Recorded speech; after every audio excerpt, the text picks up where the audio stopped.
Most people think losing a spouse is the end of a story. But for Eleanor, it was just the beginning. This unexpected gift changed everything she thought she knew about her husband and his business. "May I have this dance, little princess?" Anna Johnson, just 5 years old, sat hunched on a metal chair in the farthest corner. Her small hands clutched the hem of her pale yellow dress, a dress that had once been her mother's when she was a little girl. The fabric was faded, the skirt a little too short, and the lace at the sleeves was fraying. To Anna, it was the most obvious thing in the world. The other children twirled in bright new dresses, shimmering blues and pinks that swished when they moved. Anna had tried to smile earlier, but the whispers had started before she even stepped on stage. "Is that from the thrift store?" one girl had asked loudly enough for the others to hear. "It looks like something from a grandma's closet," another giggled. A boy near the snack table added, "Don't get too close, might smell like mothballs." The sting of their laughter had driven Anna to her corner. She pulled her chair tight against the wall, trying to make herself small, watching the other kids rehearse for the spring performance. It was then she noticed him. Victor Harrington, tall and broad-shouldered, stood near the back of the gym. His tailored suit stood out among the sweaters and windbreakers. He was here as the event's honorary guest, a billionaire who funded local after-school programs and had donated the new playground outside. But instead of watching the stage, his eyes were on her. Victor crossed the gym slowly, careful not to make it look like a scene. When he stopped in front of her, he crouched down so his gaze met hers. "You look like you've been carrying the weight of the world," he said softly. "What's wrong, sweetheart?" Anna shook her head, eyes fixed on her lap. "My dress is ugly," she whispered. "Everybody's laughing." Victor tilted his head. "Ugly? I don't see ugly. I see a brave little girl who showed up today, ready to sing for her school." Anna looked up at him, unsure, "But it's old. It's not like theirs." He leaned in just a little. "Do you know what my mother used to tell me?" she said. "Clothes don't make you special. You make the clothes special." He smiled. "And right now you're making that dress the most important one in this whole room." Anna blinked, absorbing his words. "Even if it's old, especially if it's old," he replied, "it means it has a story. And you, Anna, are part of that story now." From across the gym, the girls who had laughed earlier were watching, whispering again. One of them smirked. "Why is the rich guy talking to her?" The comment floated over, sharp as glass. Victor's eyes flicked toward them for just a second before returning to Anna.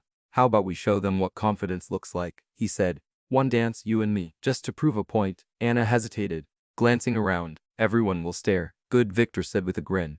"Let them see what happens when you believe in yourself." She took his hand, small and warm in his, and led her to the open floor. The chatter around them softened into silence. The school's volunteer pianist, catching the moment, began to play a gentle waltz. Anna's steps were tiny, unsure, but Victor kept his movement slow and steady. "Breathe," he murmured. "Just follow me. You're doing fine." Halfway through the song, Anna's shoulders began to loosen. Her eyes lifted from her shoes to meet his, and she even managed a shy smile. For the first time all afternoon, she forgot about the faded dress. When the music ended, Victor knelt again and whispered, "That was perfect." Never let anyone tell you you're less because of what you wear. They only say it when they're afraid you might be more. If Anna's story touched your heart, please give this video a like and don't forget to share where you're watching from in the comments below. You never know, someone near you might be watching too. Let's connect and support each other. The applause from a few parents was genuine, but the giggles from her classmates returned the moment she sat down. Victor caught the change in her face, how the little flicker of pride threatened to dim. Later, while the children performed their songs and recited poems, Victor slipped quietly out of the gym. He had a plan forming. That night, he made a phone call to an old friend who ran a custom children's clothing boutique downtown. "I need a dress," he said, "a princess dress, one that makes a little girl feel like she owns the stage. And I need it by Friday." The next morning, Anna returned to school. The teasing hadn't stopped. "Hey, vintage girl," one boy called out. "My grandma has curtains like your dress." Anna bit her lip and kept walking, repeating Victor's words in her head. "You make the clothes special." It helped a little. She didn't know that in a small workshop across town, seamstresses were already measuring silk and tulle, stitching tiny pearls onto a bodice, and carefully folding layers of satin in the color of sunrise. She didn't know Victor had chosen the fabric himself, imagining the look on her face when she saw it. All she knew was that someone important, had looked at her yesterday and seen more than a dress. He had seen her, and maybe, just maybe, the next time she stepped onto that floor, she wouldn't have to hide in the corner. Friday morning dawned bright over the little neighborhood in Detroit. Anna woke to the sound of her mother, Mrs. Johnson, humming in the kitchen. The air smelled faintly of oatmeal and cinnamon. She pulled on her pale yellow dress again, the fabric familiar under her fingers. It was all she had for the spring showcase that afternoon. She sighed, remembering the laughter from earlier in the week at school. The gym was a flurry of decorations. Streamers in pastel colors hung from the basketball hoops, and folding chairs were arranged neatly for the parents and guests. Children buzzed about in colorful outfits, frilly dresses, crisp shirts, and shiny shoes. The same girls who had mocked Anna on Monday were already whispering and glancing in her direction. Guess vintage girl still stuck in the same dress, one said. Not bothering to lower her voice, Anna kept her head down and found a seat near the sidewall. That's when she saw him, Victor Harrington, walking in with the principal, Mrs. Collins. He was dressed in a sharp gray suit today. But what caught Anna's eye was the large white garment bag he carried over one arm. He scanned the room, his eyes landing on her with a small, knowing smile. Victor made his way across the gym, pausing only to shake a few hands. When he reached Anna, he crouched down again so he was eye level with her. "Good morning, Princess Anna," he said softly. "I have something for you, but only if you're willing to be brave again today." Anna's eyes widened. "What is it?" Victor glanced at the garment bag. "A little magic," he replied. "Come with me." They stepped into the hallway just outside the gym. Victor unzipped the bag and Anna's breath caught. Inside was the most beautiful dress she had ever seen, layers of soft tulle in a pale blush color, a satin bodice adorned with tiny pearls, and a skirt that shimmered in the hallway light. It looked like it belonged in his storybook. "I can't wear that," Anna whispered. "It's too nice. It's not mine. It's yours if you want it." Victor said, "It's a gift, no strings, no cameras, just for you. Because you deserve to feel as special as you are." Anna hesitated, torn between excitement and fear. "But people will say I didn't earn it." Victor's voice softened. "Let them talk. What matters is how you feel when you step on that stage.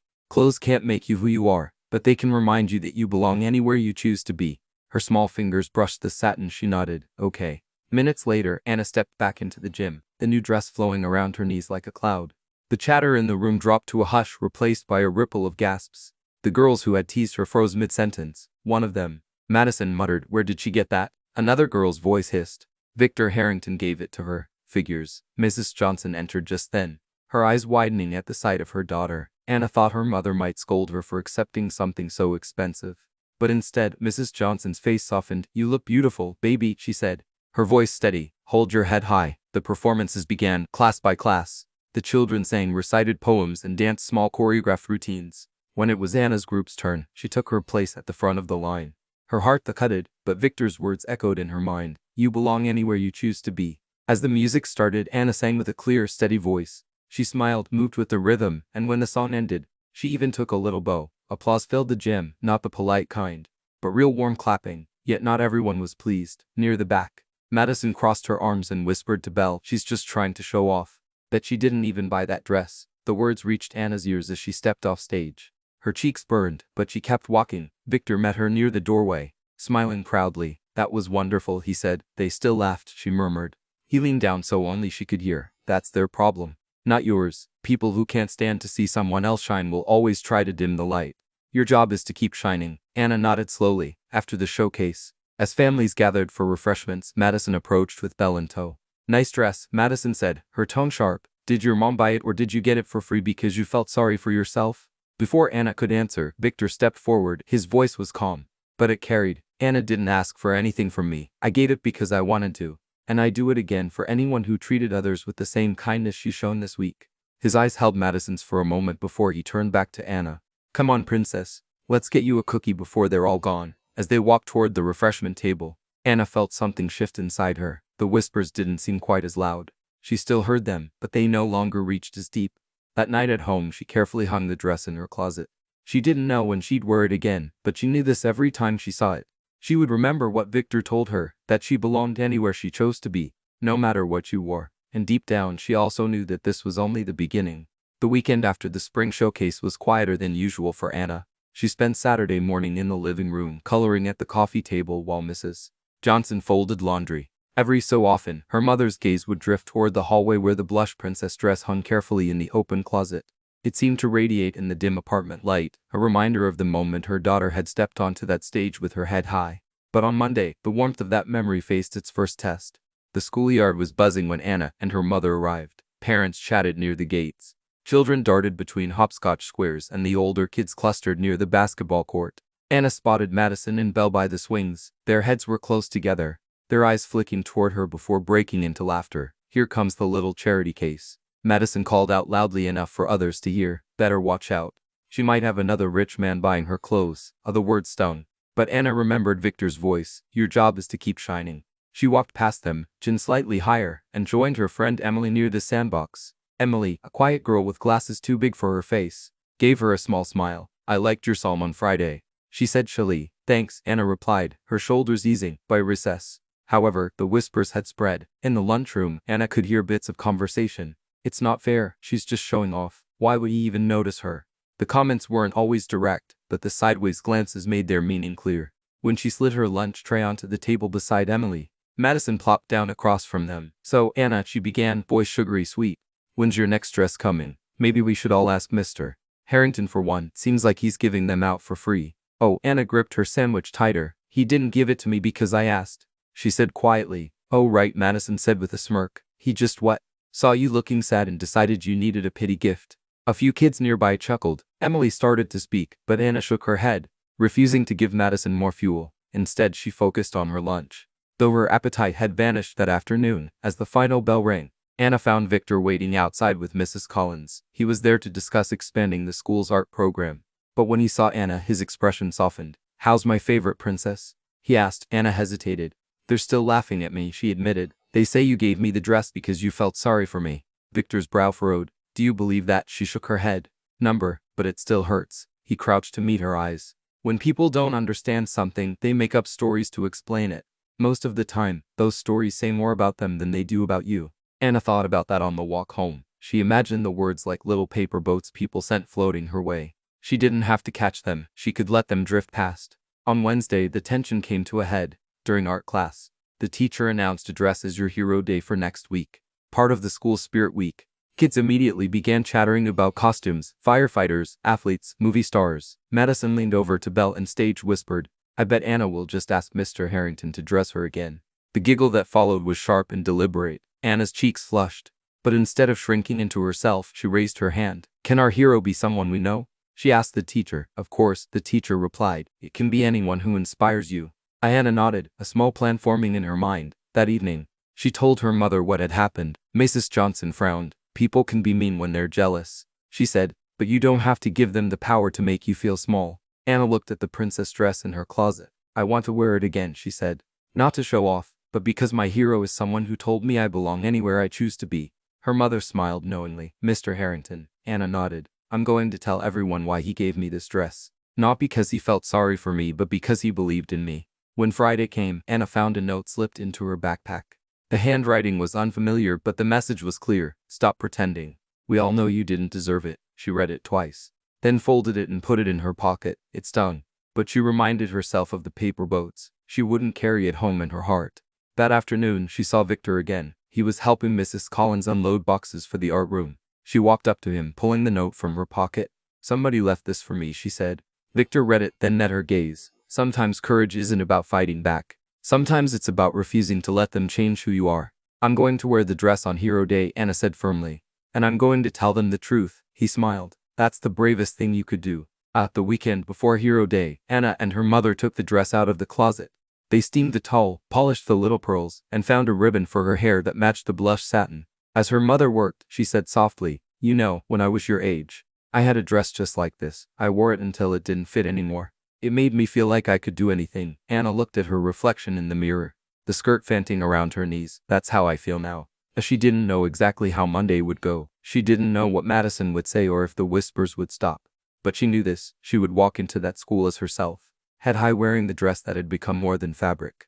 It was a symbol now, a reminder, and she was ready to let it shine. Monday morning arrived crisp and bright, the kind of early spring day when the air still carried a chill but the sun promised warmth. Anna woke before her alarm, her mind already buzzing. Today was Hero Day. She sat up in bed, eyes falling immediately on the blush princess dress hanging on the closet door. It seemed to glow in the morning light. Her mother helped her into it carefully, smoothing the tulle and tying the satin ribbon in her hair. You look beautiful, Mrs. Johnson said, stepping back to take her in. But remember, beauty isn't the point today. It's about what you're saying. Anna nodded, repeating the words she'd practiced over the weekend. He gave me this because he believed in me. She took one last look in the mirror, straightened her back, and followed her mother out the door. When they arrived at school, the playground was alive with color. Kids were dressed as firefighters, astronauts, athletes, and comic book heroes. One boy wore a homemade cape made from a bedsheet. Another had a cardboard shield. Anna felt the stairs begin before she even reached the gate. Her dress caught the morning sun, and the pearls shimmered with every step. Madison and Belle were near the swings, dressed as a pop star and a fashion model. Madison's eyes narrowed as she saw Anna. Of course, she muttered loudly. She had to make it all about her. A few other kids snickered, but Anna kept walking. In the gym decorated for the morning assembly, students lined up by class. The principal, Mrs. Collins, stepped up to the microphone. Good morning, everyone. Today, we celebrate our heroes, people who inspire us, who make us better, and who show us what courage looks like. She smiled. Each of you will have a chance to share who your hero is and why. One by one, the students went up. Some spoke about firefighters who had saved lives. Others about grandparents, teachers, or famous figures they admired. When it was Anna's turn, she felt her pulse quicken. She walked to the microphone, the sound of her dress swishing, echoing softly in the gym. My hero is Mr. Victor Harrington. She began, her voice steady, not because he's rich, but because he saw me when I was hiding in a corner. He told me I belong anywhere I choose to be, no matter what I'm wearing. This dress isn't about money, it's about believing in yourself, even when people tell you not to. He gave me this because he believed I could stand here today and say that. For a moment, the gym was silent, then a small ripple of applause began.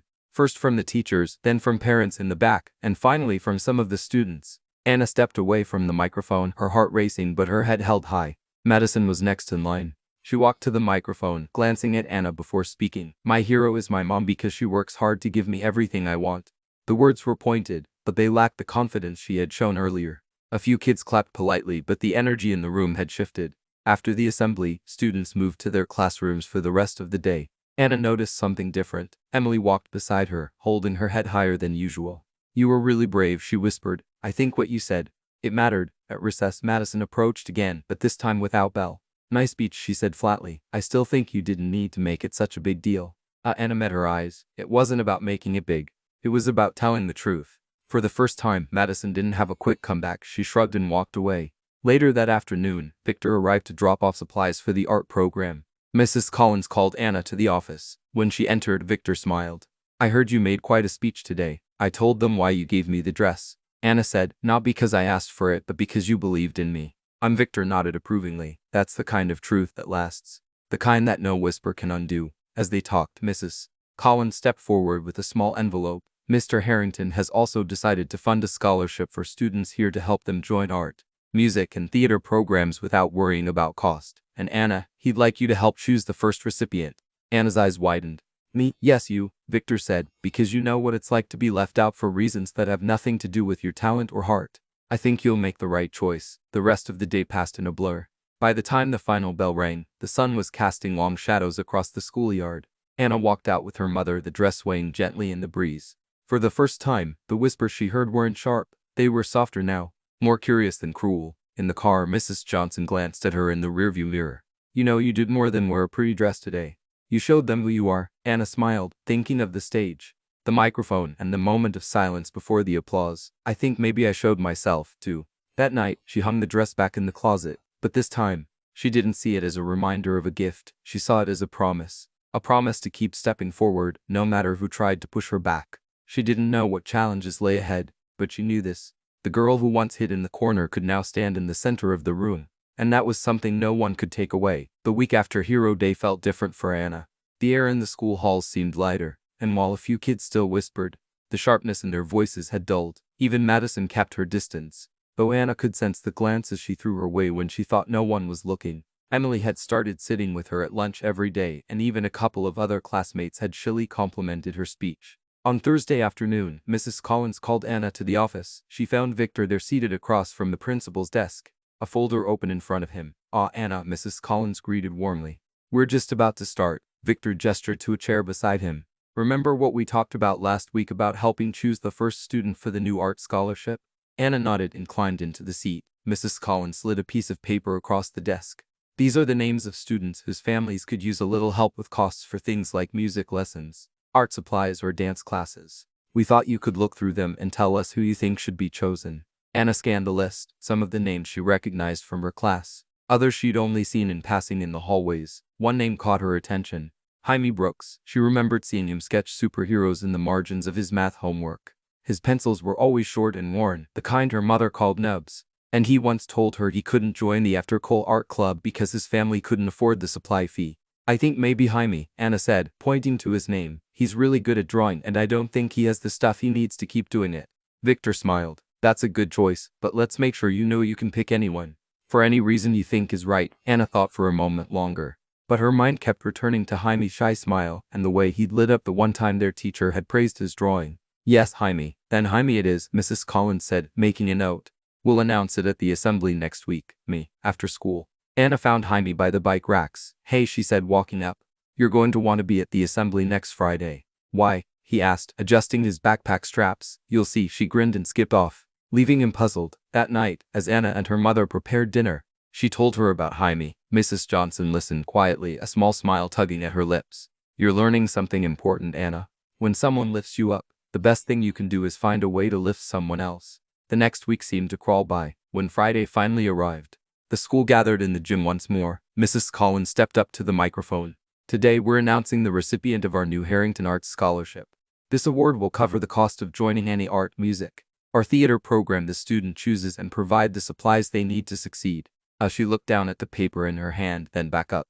This year's recipient, chosen with the help of our own Anna Johnson, is Jaime Brooks. Jaime's eyes widened. His classmates began to clap and he looked around in disbelief. Anna caught his eye and gave him an encouraging nod. Slowly, he made his way to the stage where Victor handed him a certificate and a box wrapped in plain brown paper. When Jaime opened it, the room let out a collective "oh." Inside was a brand new set of drawing pencils, sketch pads, and watercolor paints. Jaime's hands trembled as he lifted the pencils. His eyes shiny. Thank you, he whispered into the microphone. I didn't think anyone noticed. After the assembly, Jaime approached Anna in the hallway. You picked me, didn't you? He asked quietly. Anna shrugged with a smile. I just knew you'd do something amazing with it. Jaime grinned, and for the first time, Anna saw the weight lift from his shoulders. That afternoon, Anna noticed Madison watching them from across the playground. There was something different in her expression, not anger this time, but something closer to curiosity. She walked over slowly. You picked him? Madison asked. Yeah, Anna replied. Why? Madison hesitated, kicking at a crack in the pavement. I didn't think you'd do something like that. I thought you'd pick one of your friends. Anna met her gaze. It wasn't about me. It was about who needed it most. Madison didn't respond right away. Finally, she muttered, guess that's nice. Before walking away that evening, Victor called Anna's mother to check in. When Anna got on the phone, he said, You know, I think you've started something here. People are beginning to see you as more than just the girl in the pretty dress. Anna smiled. Good, because I'm more than that. As she hung up the phone, feeling lighter, the dress still hung in her closet. But now she knew it wasn't the dress that had changed things. It was the choice to stand up, to speak out, and to see others the way Victor had seen her that first day. And as the spring days grew warmer, Anna felt ready for whatever might come next. The Monday after Jaime received the scholarship, the air in the school felt different. There was a buzz in the hallways, like something new was possible. Kids who never spoke to Anna before now nodded at her in the hallway. A few even stopped to ask her about the art supplies Jaime had gotten, and whether the scholarship would happen again next year. Jaime himself was almost unrecognizable from the shy boy she remembered. In art class, he now sat tall at his desk, carefully sketching with his new pencils. When their teacher, Mrs. Wright, praised his shading, Jaime beamed instead of ducking his head. It made Anna happy, but it also made her think if one small act could make this much difference for Jaime, what else could they do? During lunch that day, Emily leaned across the table. You know, she said, you could talk to Mr. Harrington about helping more kids. Not just with art, but other stuff too. Anna thought about it. Maybe, but I don't know if he'd want to. Emily shrugged.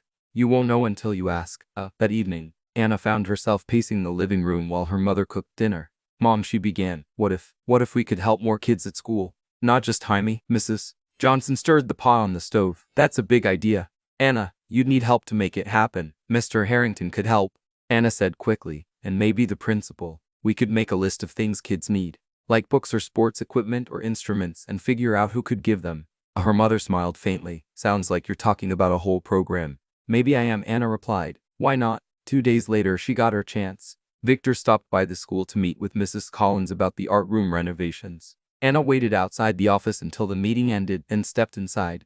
Mr. Harrington, can I talk to you for a minute? He smiled. Of course, Princess Anna, what's on your mind? I was thinking. She began carefully about the scholarship. It changed things for Jaime, and maybe there are other kids who need help, too, like with sports or music or just school supplies. What if we made a list of what kids need and people in the community could help give it to them? Victor leaned back in his chair studying her. That's quite an idea. Mrs. Collins folded her hands. It could be a way to get the neighborhood involved in supporting the school. We'd have to manage it carefully, of course. Victor's eyes softened. You're thinking bigger, Anna. I like that, but it'll take planning. If you're willing to help me figure it out, we can start small and see where it goes. I'll help, Anna said quickly. That afternoon, Victor gave her a notebook and told her to start writing down ideas. Anna spent the next few days asking classmates what would make school better for them. She heard everything from new basketballs to more books in the library to someone to help with homework after school. She wrote it all down, but not everyone was excited. By Thursday, Anna overheard Madison telling Belle she's just trying to be the teacher's pet again. Like she's in charge of the whole school now. Anna felt the familiar sting of their words, but she didn't let it stop her. Instead, she added something new to her notebook. Some kids need help, even if they don't think they do. On Friday, she met with Victor and Mrs. Collins to show them her notes. They went through the list, choosing a few ideas to try first. "We'll start with the supply drive," Victor said. "Pencils, notebooks, maybe some sports gear. If it goes well, we can expand."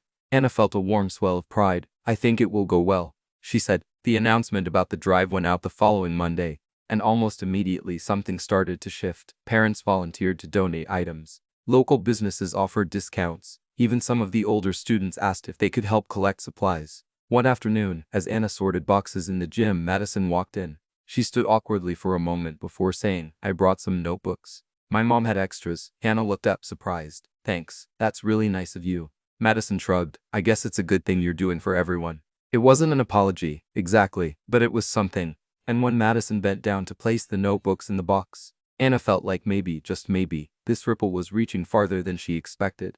By the end of the week, the gym was filled with boxes and bags. Mrs. Collins announced that the first batch of supplies would be distributed the following Monday. As Anna looked over the piles of donations, she realized that this, more than the dress, more than the speech, was what she wanted to be remembered for. Not just being the girl who got help, but the girl who helped others. And somewhere in the back of her mind, she knew this was just the beginning.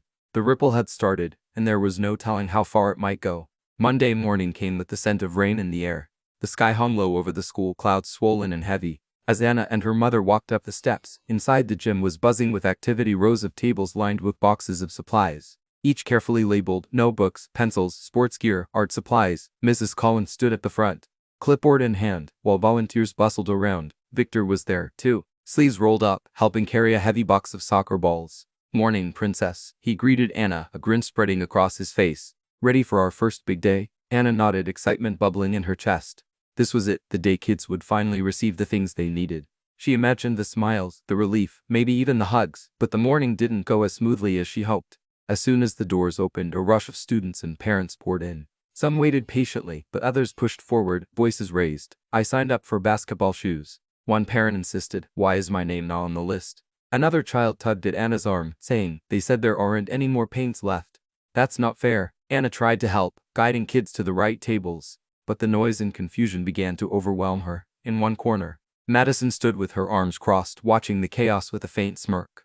Belle whispered something in her ear, and they both laughed. Anna felt her cheeks flush. Near the art supplies table, Jaime was handing out sketch pads when an older boy snatched two instead of one. "Hey, you're only supposed to take one," Jaime protested. The boy rolled his eyes and walked off. Anna hurried over, but by the time she got there, Jaime's face was tight with frustration. "Some people just don't care," he muttered. By mid-morning, supplies were running low. Mrs. Collins announced they'd have to close early and reorganize before distributing the rest later in the week. Parents grumbled as they left, and a few students stomped out in disappointment. Anna helped stack the remaining boxes, her earlier excitement now tangled with doubt. Victor walked over, setting down a crate of leftover soccer balls. "You look like someone who just saw their castle crumble," he said gently. "It's not how I imagined," Anna admitted. "I thought everyone would be happy, but people were upset and some took more than they were supposed to." Victor nodded slowly. "When you try to help, you'll sometimes face pushback. People's needs and their fears can bring out the best or the worst in them. But that doesn't mean it wasn't worth it." Anna sighed. "It just felt like maybe I did this wrong." "Anna," Victor said, crouching so they were eye level, "what you did today wasn't wrong. It was messy, yes, but every big change starts messy. The important thing is whether you're willing to learn from it." She nodded, but the weight in her chest didn't lift completely. That afternoon in the hallway, Madison approached. "Told you this whole thing would be a circus," she said, her tone smug. Anna kept walking. "It wasn't perfect, but it's still better than doing nothing." Madison tilted her head. "Or maybe you just wanted everyone to think you're the hero." The words hit harder than Anna wanted to admit. That night, as she sat on her bed with the notebook Victor had given her, she stared at the first page, her list of ideas, and wondered if Madison might be a little right. Did she want to help people because it was the right thing to do, or because she liked being seen as the girl who could fix things? Her mother must have noticed her quiet mood at dinner. "You can't let one hard day erase all the good you've done," Mrs. Johnson said. "Helping people is messy work, Anna. You're going to make mistakes. You're going to get criticized. The question is, will you keep going anyway? Anna didn't answer right away. She thought about Jaime's smile when he'd gotten his art supplies and about the kids who'd left the gym today with notebooks and pencils they didn't have before. Maybe the day hadn't been perfect, but for some kids it had made a difference. The next morning, she arrived early to help reorganize the supplies. Jaime was already there unpacking a fresh box of paints. We can make it better, he said without looking up. Next time we could give out tickets so everyone gets a fair turn. Anna smiled faintly. Yeah, we'll figure it out. By the time the first students arrived, the tables were neat, the volunteers ready. This time, the process moved more smoothly. Anna even caught Madison watching from the doorway, her smirk replaced with something that looked almost thoughtful. When the last box was empty, Victor gathered everyone in the gym. You all did something important here, he said. It wasn't perfect, but it mattered, and if you keep showing up, it will keep mattering. Anna felt a swell of pride. The storm from yesterday had passed, leaving a clearer sky, and she realized maybe the sunshine didn't come from everything going right. Maybe it came from not giving up when things went wrong. By the following week, the supply drive had become the talk of the school. Most students were grateful for what they'd received, but a different kind of chatter began to ripple through the hallway's quiet, cutting whispers that reached Anna's ears when she least expected them. She just wants everyone to think she's perfect. Her mom probably told her to do it so she could get attention. That she gets special treatment because of Mr. Harrington. At first, Anna tried to ignore it. She kept her head high, walking with Emily and Jaime, focusing on her homework and art class. But by Wednesday, the words were starting to sting. She'd hear them when she was getting books from her locker, when she lined up for lunch, even as she walked to recess. The voices seemed to follow her. That afternoon during art class, she noticed Madison at the back table with Belle, leaning close and whispering. They both glanced her way and laughed. Anna felt her cheeks burn. She tried to concentrate on the drawing in front of her, but her hand shook, leaving a dark smudge on the paper. When the bell rang, she packed her things quickly, eager to get away. But in the hallway, Madison's voice floated after her. Careful, Anna. Not everyone thinks you're the little angel you pretend to be. Emily's hand tightened on her shoulder. Don't listen to her, she whispered. But Anna couldn't help it. The words had already found their way inside. That evening, she sat at the kitchen table, pushing her dinner around her plate. Her mother studied her for a moment before setting down her fork. All right, Mrs. Johnson said. What happened? Anna shrugged. Nothing. Just people saying things. Her mother's eyes softened. You can't control what other people say. You can only control how you respond. I know, Anna murmured. But what if they're right? What if I do like the attention? Mrs.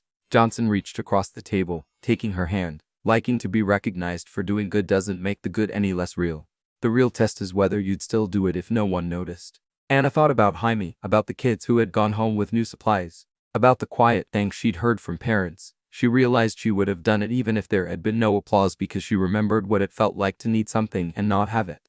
The next day, she found Madison waiting near her locker. You know, Madison began, her tone sharper than usual. People are starting to think you're just using this to make yourself look better. Anna met her gaze. And what do you think? Madison hesitated just for a fraction of a second.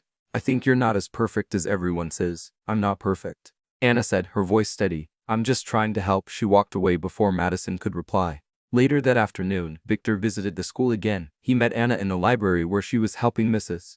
Wright sort new art books. I heard there's been some talk, he said carefully. Anna shrugged, trying to seem unaffected. People think I'm doing this for attention. Victor studied her for a moment, then pulled out a chair. Let me tell you something I learned a long time ago. When you stand up for something, someone will always try to knock you down. Not because you're wrong, but because your actions make them see something they don't like about themselves. If you let every whisper stop you, you'll never get anything done. Anna took a deep breath. So what do? You keep going, Victor said simply. You keep showing them that your actions speak louder than their words. That weekend, Anna joined Victor at a community center across town, helping hand out donated coats and gloves. Most of the people there didn't know her, didn't know about the dress or the supply drive. They just saw a little girl smiling and offering them something warm.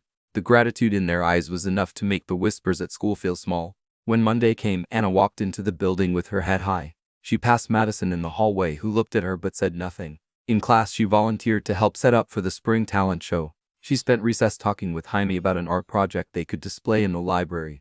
By the end of the week, the whispers hadn't stopped entirely, but they had softened. Some had even shifted into curious questions. What's she working on now? Do you think she'll help with the talent show? Anna realized then that she couldn't control what people thought, but she could keep creating reasons for them to think about the right things. She could keep planting seeds, one action at a time, and as she left school that Friday afternoon, the late sun spilling gold across the playground, she knew the whispers would never have the power to define her unless she let them.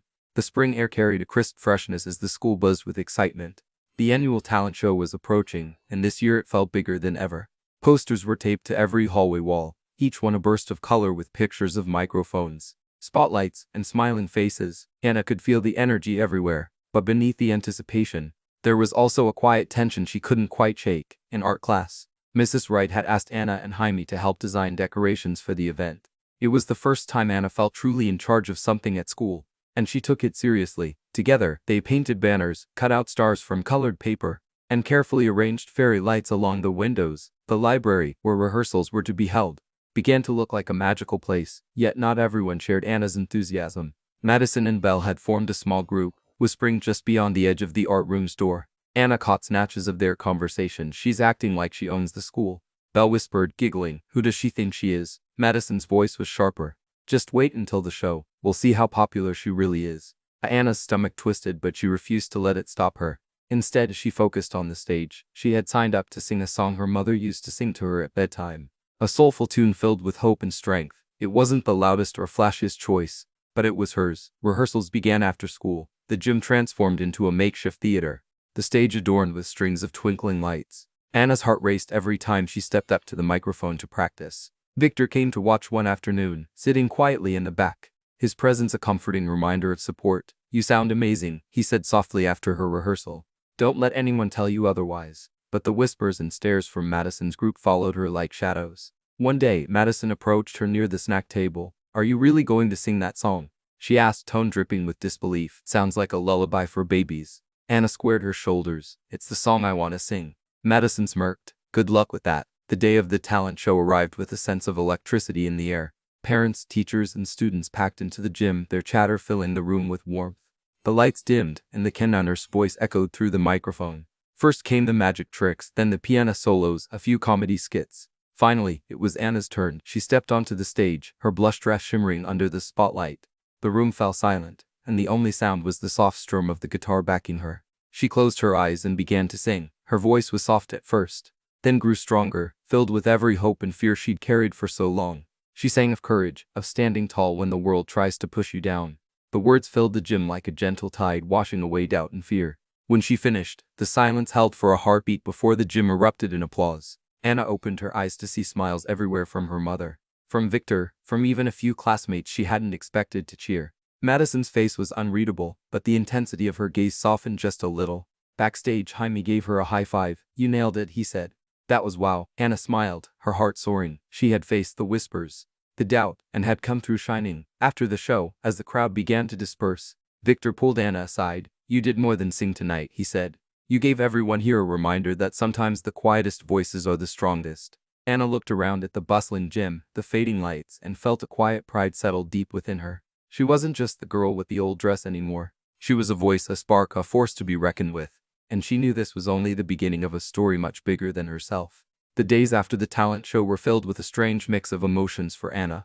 The praise from teachers and many classmates lifted her spirits, but the shadows of doubt and jealousy still lingered in unexpected places. Whispers followed her in the hallways, and sometimes when she least expected it, a sharp glance or a whispered word would prick at her confidence. One afternoon, as she walked to art class, she overheard a group of students talking near the lockers. "I don't get why Victor Harrington is so obsessed with her." One said, "It's like he's trying to make her the school mascot or something." Another voice laughed. "Maybe he's got a plan we don't know about. You know, like some publicity stunt." Anna's heart sank. The idea that her achievements could be dismissed as a setup felt like a punch to the gut. She wanted to shout, to explain, but instead she tightened her grip on her sketchbook and kept walking. Later that day, during recess, Emily noticed Anna sitting alone on a bench, her eyes distant. "Hey," Emily said softly, sitting beside her. "You okay?" Anna nodded slowly. "I just hate how people think everything I do is because of him." She nodded toward Victor's office window visible from the playground. "Like I can't be good on my own." Emily reached out, squeezing her hand. "You are good on your own. You don't have to prove that to anyone." That evening, Anna sat at the kitchen table, sketching quietly while her mother prepared dinner. Mrs. Johnson glanced at the drawings, a collection of hopeful faces and blossoming flowers, and smiled. "You have a gift, Anna. Don't let the noise drown it out." Anna looked up, voice small. "Sometimes it feels like the noise is all there is." Her mother moved to sit beside her. "I know, but remember, light shines brightest in the darkest places." The next day, Anna was surprised to find a note slipped into her locker. The handwriting was unfamiliar and the words were blunt. You don't belong here. This isn't your place. She stared at the note, the sting of rejection fresh and sharp. A wave of tears threatened, but she took a deep breath, clutching the note in her hand. At school, Victor noticed the change in her. During lunch, he found her quietly eating alone. Sitting down beside her, he said, I heard about the note. I'm sorry. Anna shook her head. It's okay. I don't get why people are so mean. Victor's eyes softened. Sometimes fear makes people cruel. They see someone different, someone changing things, and instead of understanding, they attack. Anna swallowed hard. How do I stop feeling scared? Victor smiled gently. By remembering why you started, because you believe in something better. When you focus on that, the fear shrinks. Inspired, Anna decided not to hide anymore. The next morning, she stood taller, walked with purpose, and refused to let the whispers pull her down. During art class, she presented a new project idea, creating a mural that would celebrate the community's strength and diversity. The class was hesitant at first, but when Mrs. Wright spoke up, encouraging everyone to participate, hands slowly rose. Even Madison looked intrigued, though she didn't say much. Over the next few weeks, the mural became a show-wide effort. Students painted scenes of unity, hope, and resilience on a large wall in the gym. Anna found herself at the center of it all, not because she sought the spotlight, but because her passion was contagious. One afternoon, as they painted, Madison approached Anna quietly. I wanted to say, your song at the talent show was really good, and I like the mural. Anna smiled, surprised. Thanks. Madison hesitated. I guess I was wrong about a lot of things. Anna nodded. It's okay. People change. As the mural neared completion, a sense of pride settled over the school. The whispers faded, replaced by conversations about the stories painted on the wall. The stories of people who faced hardship but stood strong. Anna looked at the mural one afternoon, sunlight streaming through the gym windows. She saw not just colors and shapes, but a reflection of her journey. The struggles, the doubts, the courage to keep going. She realized then that the shadows she faced only made the light she carried stronger, and with that light she was ready to face whatever came next. The week following the mural's completion felt like a turning point for Anna.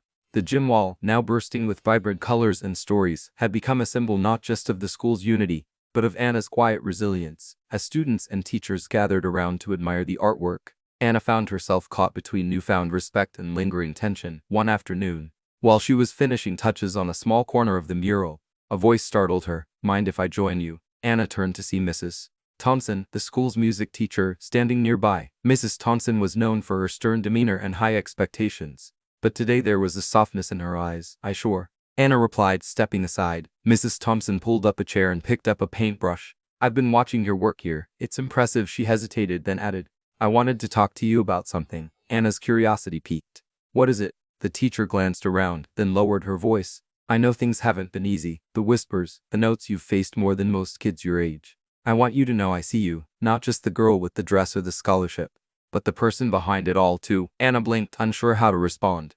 Mrs. Thompson smiled gently. I was once in your shoes, you know, feeling out of place, doubted by others, wondering if I belonged. It's hard, but it's also a test of who you are. Anna swallowed, heart pounding. What did you do? I found people who believed in me. Like Mr. Harrington believes in you, she said, and I held on to that even when the world tried to knock me down. Anna nodded slowly. Sometimes I feel like giving up. Don't, Mrs. Thompson said firmly. Your light is needed more than you realize. Over the next few days, Mrs. Thompson became an unexpected ally. She encouraged Anna to audition for the school choir and offered extra music lessons after school. Her support wasn't flashy or loud. It was steady like a quiet river cutting through stone. One afternoon, as Anna practiced a new song in the music room, Madison entered quietly. Anna tensed, expecting confrontation, but Madison surprised her. I wanted to say, your singing is really good, Madison said softly. Maybe I was wrong about you. Anna blinked. Thank you, Madison shrugged. Looking down, I guess sometimes it's easier to be mean than to admit when you're wrong. Anna smiled gently. It takes courage to admit that. Their conversation was interrupted by the music teacher, who smiled warmly at both girls. Why don't you two work on a duet for the next assembly? Madison hesitated, then nodded. As rehearsals began, Anna noticed a change. Not just in Madison, but in herself. The walls of fear and doubt that had once seemed so tall were crumbling, replaced by bridges of understanding and connection. One afternoon, while practicing a harmony, Madison said, you know, I never really understood what it meant to be brave until now. Anna looked at her surprised. Brave how? Standing up, even when people don't believe in you or when they try to bring you down. Madison smiled shyly. I think you're braver than anyone I know. Anna's heart swelled. Thank you. That means a lot. Outside the music room window, the sun dipped low, casting golden light over the schoolyard. Anna felt a deep sense of hope. She wasn't alone anymore. There were people, teachers, friends, even those who had once been distant, walking beside her on this journey. That evening, Victor stopped by Anna's home. I heard about the choir dues, he said, smiling. Sounds like you're making new friends. Oh, Anna nodded. It's different but good. Victor looked thoughtful. Sometimes the hardest battles lead to the strongest bonds. Anna looked out her bedroom window, the city lights twinkling in the distance. I'm ready for those battles, she said quietly, because I know I don't have to face them alone. As the days grew longer and the school year neared its end, Anna understood something important. That strength wasn't just about standing tall alone. It was about opening your heart, trusting others, and letting the light inside you shine through the darkest shadows. And with every note sung, every brushstroke painted, and every whispered word of support, Anna's light grew brighter, ready to illuminate not just her path, but the paths of those who would follow. Spring was waning, and with it came the anticipation of the school's end of year celebration. This year's event promised to be special, not just a simple party, but a community gathering to honor the students' hard work, resilience, and growth. Anna had been asked to give a short speech, a task that both thrilled and terrified her. For days, she rehearsed in front of the mirror, trying to find the right words. She wanted to speak about more than just herself, about courage, kindness, and standing together. But every time she practiced, the familiar fears crept in. What if her voice cracked? What if people whispered again? What if she forgot her words? One afternoon after school, Mrs. Thompson found her sitting quietly in the art room, staring at a blank piece of paper. Writing your speech, she asked softly. Anna nodded, biting her lip. I don't know what to say. I want it to matter. Mrs. Thompson pulled up a chair. Sometimes the most important thing to say is the simplest, the truth. Oh, Anna sighed. But what if my truth isn't what people want to hear? Her teacher smiled gently. Then you speak it anyway, because your truth might be exactly what someone else needs to hear. Encouraged, Anna took the blank paper home and began to write. She wrote about the dress that had started it all, the faded fabric and the pearls, the kindness of Victor Harrington, and the courage it took to believe in herself. She wrote about the whispers, the doubts, and the moments she almost gave up. But most importantly, she wrote about the power of community, friendship, and the strength found in lifting one another up the night before the celebration. Anna's nerves returned. She paced her room, clutching the paper. Mrs. Johnson knocked gently and entered. You're ready, she said with quiet confidence. Anna looked up. What if I mess up? Her mother sat beside her. Remember when you first learned to walk? You fell a lot, but you kept trying. Speaking is just like that. Sometimes you'll stumble, but you'll get back up. The day of the celebration arrived. Bright and sunny, the gym was transformed with balloons, banners, and a stage decorated with flowers. Parents, teachers, and community members filled the seats, buzzing with excitement. Victor was there, sitting near the front, his presence both reassuring and humbling. Anna took a deep breath as she stepped onto the stage.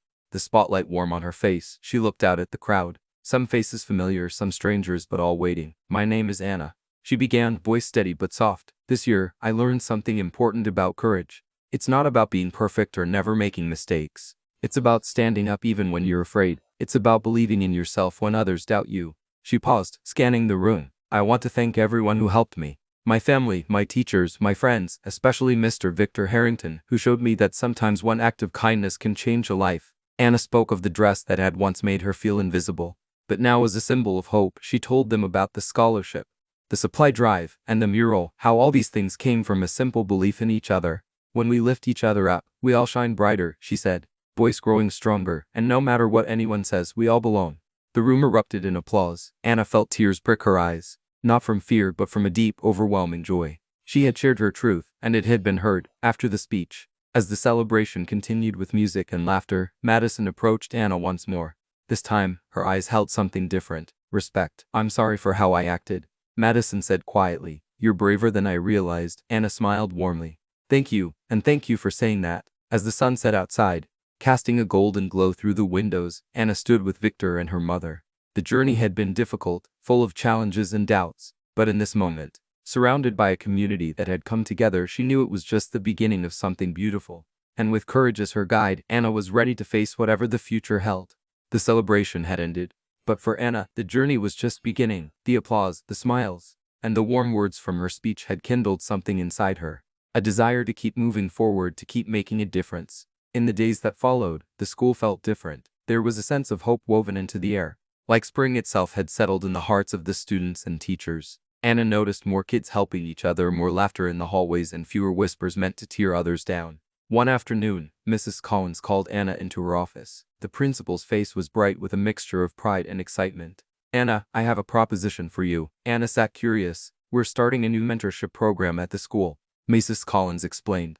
It's designed to connect younger students with older ones to foster guidance, friendship, and support. Given everything you've accomplished and the example you've set, we'd like you to be one of our first mentors." Anna's eyes widened. "Me? But I'm only in 4th grade." Mrs. Collins smiled kindly. "That's the point. You've shown incredible leadership for your age. You understand what it means to face challenges and overcome them. You could inspire others to do the same." Anna felt a surge of pride but also a flutter of nerves. "I'd love to," she said. Soon the mentorship program was underway. Anna was paired with a group of younger students, some of whom struggled with confidence or felt left out like she once had. She shared her story with them, not just the successes, but the fears and mistakes. Too, she listened to their worries and cheered their small victories. Meanwhile, Victor continued to support the school's growing initiatives. He visited regularly, offering resources and encouragement, but always reminding Anna and the others that the real strength came from within the community itself. One afternoon, as Anna helped a shy first grader named Mia tie her shoes before class, Madison approached with a group of friends. She smiled more openly now and her eyes held no trace of the old bitterness. "Hey Anna," Madison said, "I wanted to thank you for everything. You changed how I see things, maybe even how I see myself." Anna smiled. "Thank you, Madison. That means a lot." The two girls shared a quiet moment of understanding, a bridge built from past struggles to present friendship. As spring deepened, the school hosted a community picnic on a sunny Saturday. Families, teachers, and neighbors gathered on the school's newly refurbished playground, sharing food, stories, and laughter. Anna helped organize games and art activities for the kids. Her energy infectious. Victor arrived, greeting familiar faces with warmth. When he saw Anna leading a group of children in a painting project, he nodded approvingly. Later, he pulled her aside. "You've done incredible things," he said softly. "But remember, change is a journey, not a destination. Keep leading with your heart." Anna looked around at the happy faces surrounding her. The children, the parents, the teachers, and felt a deep sense of belonging. She had started as a quiet girl in a faded dress, uncertain and afraid. Now she was a beacon of hope, a spark igniting light in others. As the sun began to set, painting the sky in shades of gold and pink, Anna sat with her mother on a picnic blanket. Mrs. Johnson wrapped an arm around her daughter. "I'm so proud of you," she said. "You've grown into someone truly remarkable." Anna rested her head on her mother's shoulder, smiling. "I couldn't have done it without you, or without everyone who believed in me." The breeze whispered through the trees, carrying with it the promise of new beginnings. And as Anna looked ahead, she knew this was just the start of a lifelong journey, one filled with courage, kindness, and the unwavering belief that even the smallest voices could change the world. Despite the momentum and newfound hope within the school community, challenges were never far away. A few weeks after the community picnic, as the school prepared for its final projects and summer activities, Anna noticed subtle shifts, whispers returning, sideways glances lingering a bit longer, and a quiet resistance from some corners she had hoped were behind her. One chilly morning, while walking into school, Anna overheard a conversation between two students near the entrance. "She's just lucky because of Victor Harrington," one whispered. "Without him, she'd be nothing." The other nodded in agreement. The words cut through the crisp air, and Anna's shoulders tightened, but she kept her pace steady. At recess, Madison approached Anna once again. This time, her expression was serious, even a bit concerned. "Anna, can I talk to you?" she asked quietly. Anna nodded, curious but cautious. They found a quiet spot near the school garden. Madison looked down at her shoes before speaking. "Some kids are starting to say things. Worse things. They're saying you're trying to take over the school. That you want to control everything." Anna sighed, feeling the familiar weight settle in her chest. "I just want to help," she replied softly. "I know," Madison said, looking up, "but people are scared of change. They don't always understand your intentions."